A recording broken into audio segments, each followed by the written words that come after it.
You're listening to Seattle Real Estate Podcast. Hey everybody, I'm Sean Reynolds, the owner of Summit Properties Northwest, Reynolds Kline Appraisal. Most importantly, your host of the Seattle Real Estate Podcast. What are we talking about today? We are talking about the Seattle City Council had a meeting yesterday. You know that whole defund the police thing we had going this summer? Yep, that actually happened, but not by nearly as much as all the protesters were hoping for. They were hoping for 50%. It's way, way less. It's like maybe 17 to 20%. We're going to get into that today. Let's check it out. Okay, this is a Newsweek article that I'm looking at, and this is Seattle to slash police budget by around 20%, far less than what officials promised. Officials promised the moon, couldn't deliver. This is what we're doing. Before we jump into this article, though, I'm gonna hop, and I've kind of been questioning, what do I want to do this? Do I not want to do this? There's another article that's pretty interesting that I'm just going to jump into because I think it's juicy. I think it's kind of like, what are you guys doing in Seattle? Protest caravan targets Seattle Council members' home ahead of the budget vote. So this is the budget vote. I'm recording this on a Tuesday. Monday, yesterday, budget vote happened. Sunday night before the budget vote happened, caravan of protesters going down the street, stopping in front of the councilwoman's home that is the chief of whatever the budget committee is that was having this. So I'm going to read this super quick, but this is kind of wild. A long line of protesters in cars honked horns and created a noisy disturbance Sunday night outside the home of Seattle City Council member 𝒕𝒍𝒆, a day before the council is scheduled to vote on the city's final 2021 budget. How would you like to have a caravan of protesters going down your street, stopping in front of your home? Not me. No, thank you. Pass. Hard pass on that one. The protest began around 10 p.m. I am in bed most of the time, pretty close to asleep by 10 p.m. The protest began around 10 p.m. near 30th Avenue Southwest and Southwest Nevada Street in West Seattle as people in a line of cars began honking horns and chanting through loudspeakers, police said. Man, I bet the neighbors loved that. 10 p.m. Just got a bunch of protesters with megaphones and speakers kind of saying their thing, going down the street. That's what we're doing in West Seattle. Crazy. So Seattle Police Department, this is a tweet from the Seattle Police Department. Police are monitoring a group of vehicles in #West Seattle near 30th Avenue and Southwest Nevada Street who are reportedly causing a noise disturbance by honking horns and chanting. 10 p.m. on a Sunday. Oh, I'd be pissed if I was a neighbor. Group is now, this is another tweet, group is now moving westbound on Southwest Genesee Street from 26th. So that's what they did. The protesters stopped in front of 𝒔𝒕𝒆's home, and many got out of their cars. 𝒔𝒕𝒆 then reportedly came out to speak with them. Bold. I would not come out to speak with them. 𝒔𝒕𝒆, who chairs the City Council's Budget Committee, has previously proposed a package of changes which would whittle the Seattle Police Department budget by nearly 20% from the 2020 budget approved in November 2019. These protesters, they want 50%. If you remember CHOP in Seattle, that's their main demand. Defund SPD by 50% and do it now. That was always their thing. Now, there have also been calls from some members of the public for a hiring freeze on the police. After 𝒔𝒕𝒆 spoke with the protesters, they slowly drove away, still honking and chanting, and they eventually dispersed. That's some crazy stuff right there in West Seattle. Hey, we know you got a budget vote. We're going to protest in front of your house. Hope your neighbors like this. Seattle's 2021 budget. Now we're jumping back to the main article here. But so that's what happened the night before this vote happened. Seattle's 2021 budget will cut the Seattle City Police Department's funding by almost 20%, far less than what officials had promised during protest over the summer. Did they really promise they were going to do 50% defund? I think it's just been talked about. I don't think there were any hard promises because who can actually deliver on something like that? And guess what? Even back then, behind the scenes, all of these people were going, I know the protesters want 50% defund, but that's never going to happen. We can't cut the budget by that much. There's just no way. That's my behind the scenes voice. So a lot of these council people are like, gosh, we're not going to cut by 50%. There's just no way. Because you just let crime run rampant at that point. You can't fund the police budget enough of what you need. So we cut it by 20%. All right. And we all knew there was 10% of fluff in the budget anyway. So the real hard cut was maybe about 10% here, down from 50. Not happening the way that the protesters, the peaceful protesters want, right? But I think it's good for Seattle. Most members, I don't think any defunding is good for Seattle, but there's got to be some kind of compromise with this nonsense going on. And I'm glad it was only 10%, a hard 10% cut. 20% is what's being touted in the media, but we all know that other 10%, that's fluff. There's just some fluff in there. Most members of the Seattle City Council had pledged to reduce the Seattle Police Department's funding by 50% after the protest called for police departments to be defunded following a nationwide reckoning sparked by the police killing of George Floyd in Minneapolis. But after a vote on yesterday, City Council approved a budget that cut the police department by around 18%, with millions redirected to community programs, according to King TV. All right, in a statement on Monday, Seattle Mayor Jenny Durkan said she would sign the legislation and applauded the council for taking a more deliberate and measured approach to the police department's budget. In other words, thanks for not whacking it more, because otherwise I wouldn't have signed off on that bad boy. Because Durkan has taken a lot of heat, but guess what? She is a politician and she is a former federal prosecutor. She kind of understands what happens when you don't have enough police in your city. And she's still going to be mayor here for a while. So she's got she knows you can't whack that police budget by too much. Otherwise, your city is going to be in trouble, no matter what the protesters say, no matter what CHOP and CHAZ their demands were. You can't whack that budget that hard. I believe we are laying the groundwork to make systemic and lasting changes to policing, Durkan said. Are we? Or are we just kind of whacking the budget because that's what people want us to do? Feels that way. And so essentially we've got an 8% cut to the police budget, right? 20% total. Now we're talking, in reality, it's 18, 10% fluff, 8% whack.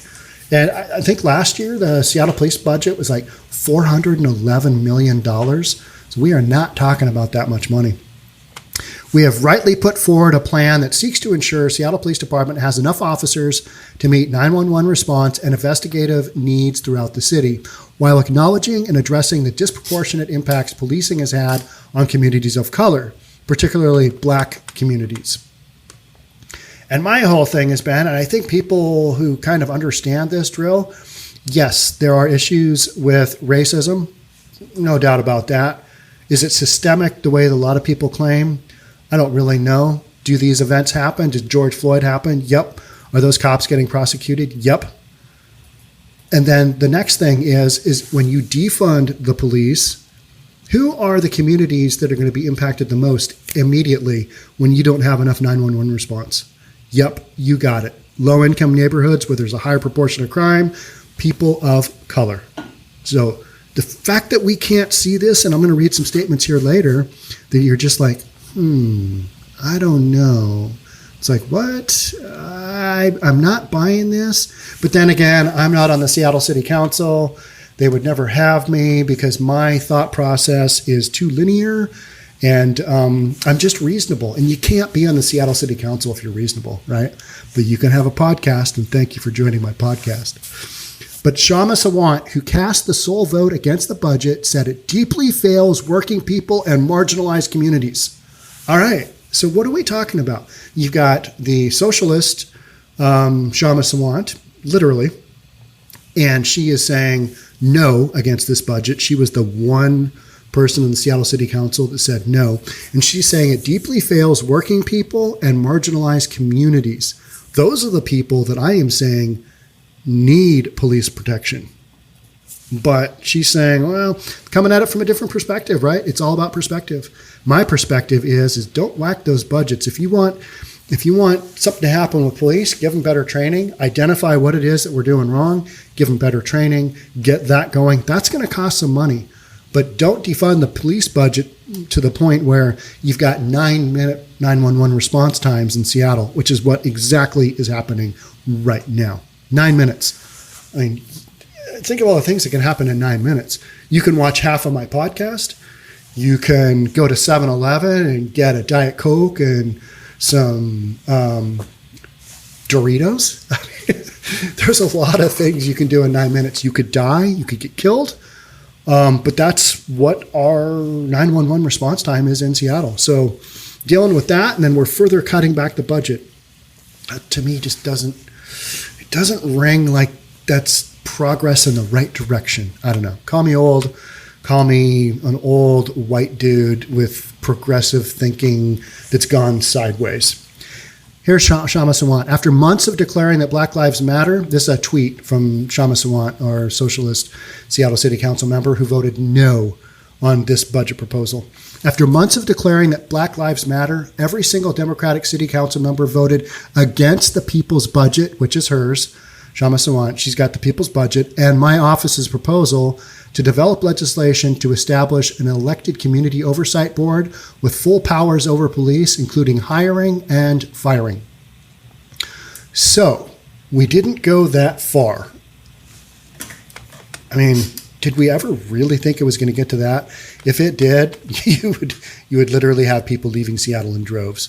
Seattle's council will vote to approve. Here's from Council Member Deborah Juarez. The council will vote to approve the 2021 budget this afternoon. In doing so, we will make substantial cuts to the Seattle Police Department and redirect funding towards communities of color.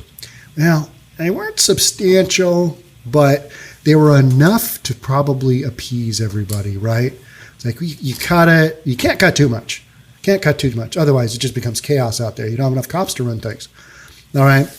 Her second tweet was, this budget would not have happened a year ago, and it's the result of many long nights, phone calls, and public comment from thousands of Seattleites.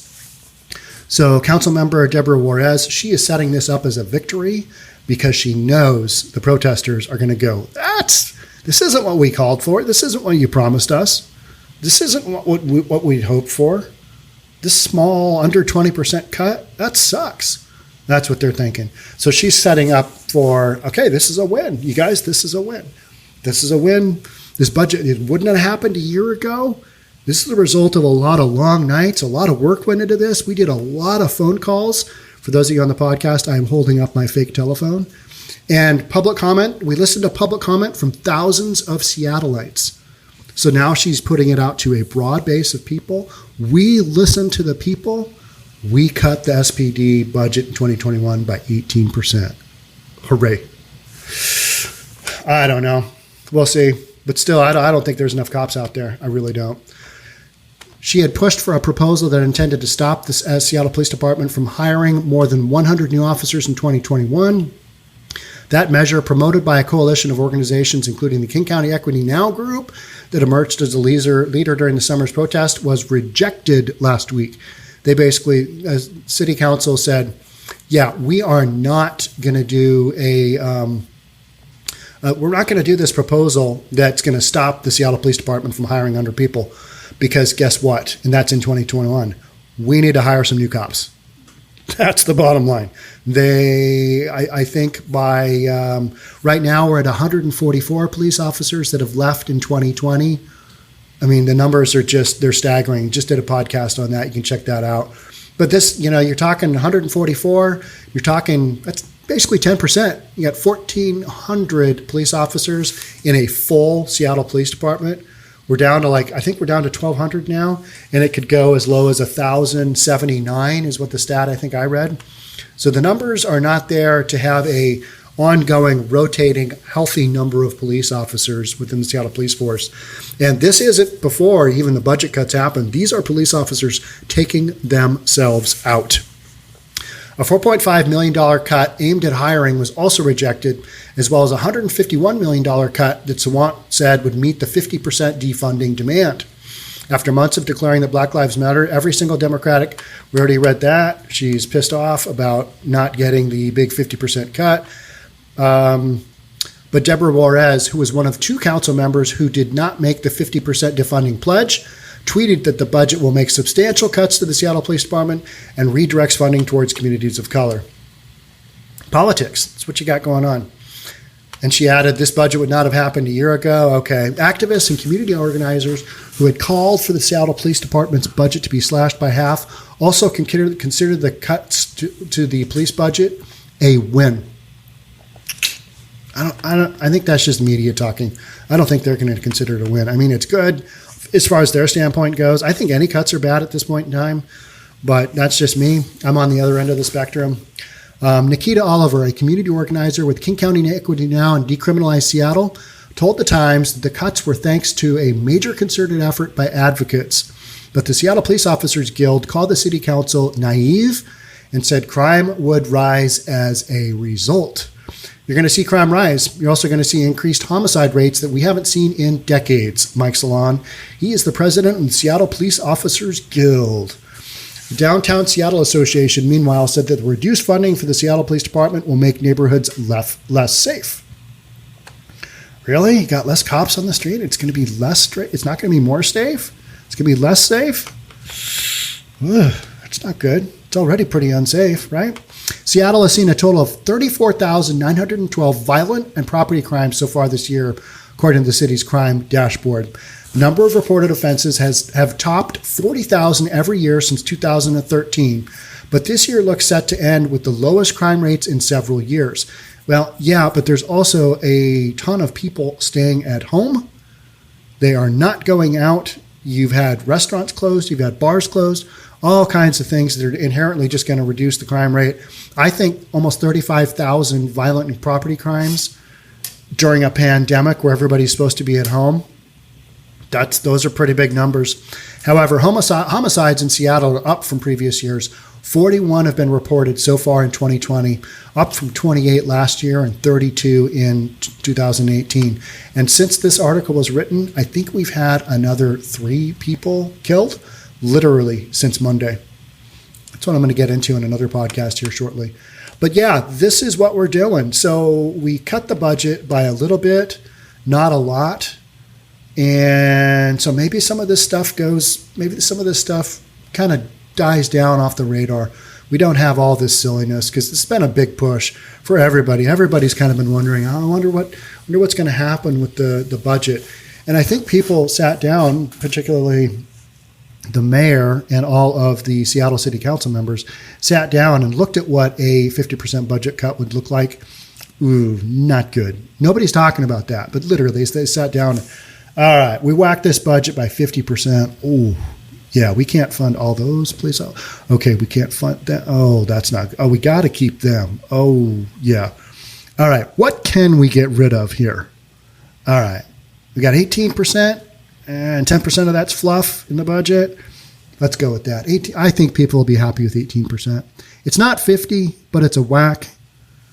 We can tout it out there in the media. I think that's what's going on. And I think you will have, the crime isn't going away, right? Still a lot of the things out there that are instigating all the crime or kind of the root sources of all the crime, those are not going away if you defund the police by 18%. They're just not. I keep holding my hand out here, imaginary reading something, and it doesn't make any sense. I'm going to put my hand away. I'm going to put my hand on top of the desk now. So, yeah, we've defunded the police just a little, or we've reduced their budget. That's literally what we did. We reduced their budget by 18%. We're going to make some changes. We'll see how they go. I don't think it's going to be good. I think this is one of those social experiments where you think it's great in theory, and then the reality is a bunch of people get hurt, a bunch of people get killed, and guess what? We need some more police. We need to fund the Seattle Police Department budget. We need to fund that bad boy.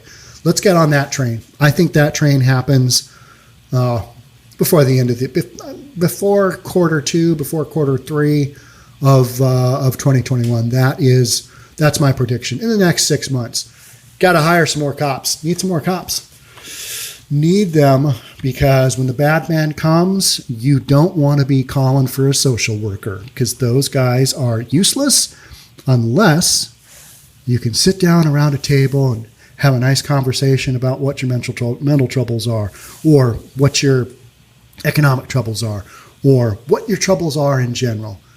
But if you are facing a violent criminal, maybe a repeat violent criminal like so many in Seattle are, because we're not really prosecuting anybody and we're not really throwing anybody in jail for a long time, because that's what keeps people off the streets. We're not doing that. We are going the opposite way. We're basically saying, all that little small crime, we don't want to screw up our budget by taking care of all that. So we're just going to let those guys go. kind of got a new system here in Seattle. That's what we're doing. Defunding the police. Criminals, you guys do your thing. And I'm grossly exaggerating there, of course. But that's what it kind of feels like. It feels like you go over to Seattle and you look around and you go, man, there's homeless people everywhere. And this is kind of out of control. And we're defunding the police. This is really what we're doing. I don't know. And we don't even really need to defund the police because the police themselves are already quitting. They are taking themselves out of circulation. A lot of blue flu going on. They are moving on to other cities where they don't have to put up with the same nonsense. And those cities actually appreciate their service to the public. That's what we got going on. So that's it for me on this episode. I'm going to do a couple more on this, though, so look out for those in the near future. I'm going to actually record one right now, and it's a good one. And it is what happens. You guys can watch. You guys can figure it out. It'll come on. Thanks so much for being here. Again, I'm Sean Reynolds from Summit Properties Northwest, Reynolds and Kline Appraisal. But thanks you guys for tuning in. Love to have you subscribe on YouTube. Thanks for downloading if you're on the podcast platforms. I'm out of here, but I will see you on the next one because I'm recording at least 2 a day right now. 2 a day. It's important. Thanks again, guys. We'll catch up soon. Bye for now.